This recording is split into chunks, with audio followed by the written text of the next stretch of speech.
昭和52年から58年の間に私たちの息子や娘たちを返してください。 Megumi Yokota was born on October 5, 1964, in Niigata, Japan. On November 15, 1977, she had breakfast with her family, headed off to school, and attended her classes as usual. But in the evening, her family was alarmed when she didn't return after her badminton practice. Megumi Yokota never came back home and disappeared into thin air. The sudden disappearance of Megumi Yokota shocked the whole nation and left her family in a state of agony and uncertainty. Soon, police began investigating and questioning everyone who may have known the missing girl's whereabouts. However, the investigation yielded little information, and her parents, Shiguru and Saki Yokota, felt the pain of potentially losing their daughter forever. Various possibilities were considered. Was Megumi involved in an accident? Was she kidnapped? Or had she run away from home?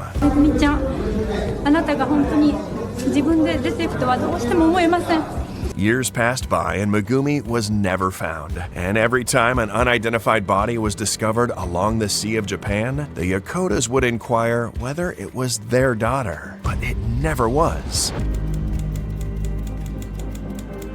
For 20 years, everyone believed that she was likely dead and that her body was in the sea. Her family lived with the idea that she had been kidnapped and murdered. Then in 1997, the Yokotas got shocking news when North Korean spies named Megumi as one of 17 different Japanese individuals who had been kidnapped for over 15 years. 北朝鮮政府は1970年から80年にかけて13人の日本人をスパイ教育のため According to them, she was kidnapped and forced into a waiting boat and was likely out of the country before her family even knew she was missing. Many people believed Megumi, the same as abductees like her, must have endured intense ideological indoctrination and language training to erase her Japanese identity. Shortly, the Japanese government admitted for the first time that many of the missing Japanese citizens might have been abducted by North Korea. 昭和52年から58年の間に私たちの息子 Later, the family found out about a woman called Kim Hae-gong, who had the same birth date as Megumi. That woman had been married and had children before passing away in 1994. Her husband, as well as the North Korean government, insisted that she had a long history of mental illness before taking her own life in 1994. To prove their claim, the government sent a small portion of ashes to Japan, saying that these were her remains. When her family still wanted to be sure, they submitted the ashes for testing. The testing came back negative, proving that the body was that of someone other than Megumi. After more cases of abductions by North Korea came to light, Megumi Yokota's case became a symbol of the atrocities committed by North Korea.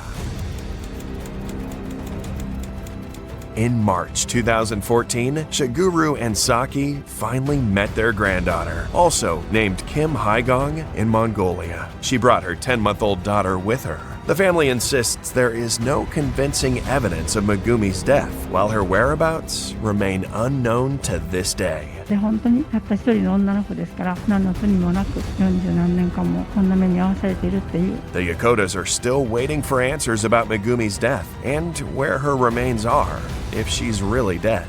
They're hoping every little improvement in Japanese-North Korean relations is a step closer to finding their daughter. 日朝の国交正常化は拉致疑惑解決するためにするんだぞという